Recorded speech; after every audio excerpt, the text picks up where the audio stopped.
সর্বপ্রথম আমরা ২০০ গ্রাম মাংস নিব। ২০০ গ্রাম মাংস নেওয়ার পরে ওটাকে আমরা ভালো করে ধুয়ে নেব এবং নিজের পরিমাণ হিসাবে আমরা কেটে নেব। খুব বড়ও কাটবো না, খুব ছোটও কাটবো না। মিডিয়াম সাইজের ওটাকে কেটে নেব।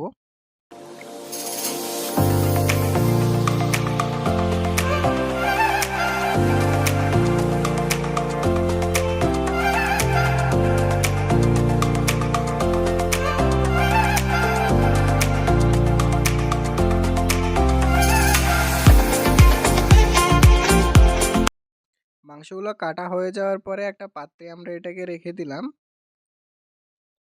প্রয়োজনীয় মশলাগুলো আমরা এখানে দেখতে পাচ্ছেন, আমরা এখানে প্রয়োজনীয় মশলাগুলো নিয়ে নিয়েছি। তারপরে আমরা এই মশলাগুলোকে আস্তে আস্তে অ্যাড করব। প্রথমে লবণ দিয়ে দেব নিজের পরিমাণ মতো, যতটা খান আর ততটাই নেবেন। তারপরে এতে কাঁচা লঙ্কা দিয়ে দেব। কাঁচা লঙ্কা দেওয়ার পরে এটাতে দিয়ে দেব জিরে আর কিছু লাল মশলা, ধনে পাতা, এগুলো অ্যাড করে নিলাম। তারপরে এতে পেস্ট দিয়ে দেব, আদা পেস্ট, না হলে ওটা সেন্ট করবে। আদা পেস্টটা দিলে একটু হালকা পরিমাণ মতো দিয়ে দেবেন এটাতে। আর এটাতে সামান্য পরিমাণ টমেটো সস আমরা অ্যাড করে দিয়েছি। বেসম আর কর্নফ্লাওয়ার এতে অ্যাড করে এটাতে একটু হালকা করে চেলে নেওয়া হয়েছে। চেলে নেওয়ার পরে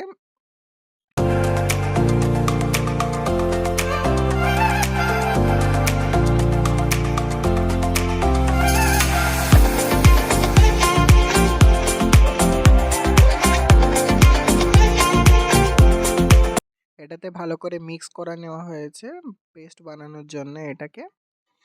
এটাতে হালকা পরিমাণে আপনারা জলও অ্যাড করতে পারবেন।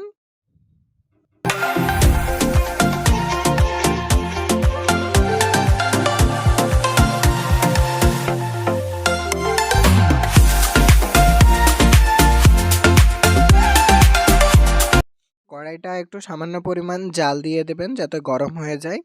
তারপরে এটাতে আমরা এখানে সাদা তেল ইউজ করছি। সাদা তেলকে আমরা ঢেলে দিলাম। সাদা তেলটাকে কিছুক্ষণ গরম হওয়ার জন্য রেখে দিলাম। সাদা তেলটা যখনই গরম হয়ে যাবে তখন আমরা এটাতে আমাদের যে বানানো হয়েছিল ওই আমরা চিকেন পকোড়ার পিসেসগুলো এতে আমরা দিয়ে দেব। তো চিকেন পকোড়ার যখন পিসেসগুলো দিয়ে দেব,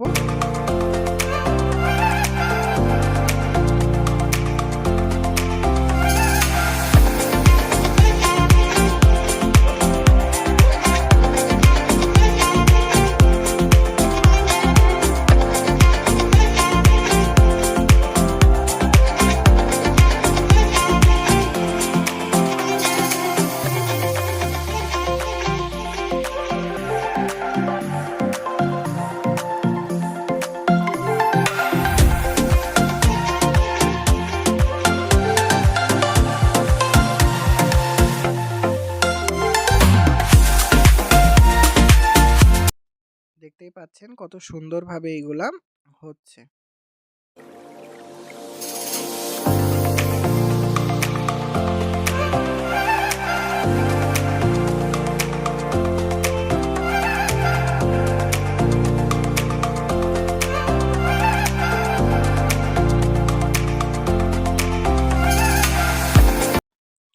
তারপরে আমরা যে হলুদ হয়ে গেছিল সেগুলাকে 10 মিনিট পরে আবার ওটাতে তেলে দিয়ে দিচ্ছি। দিলে পারে ওটা বাদামি রঙের হয়ে যাবে আর অনেক মচমচে হবে আর খেতেও দারুণ লাগবে। তো এইভাবে আমরা তৈরি করে নিলাম আমাদের চিকেন পকোড়ার ছোট্ট রেসিপি।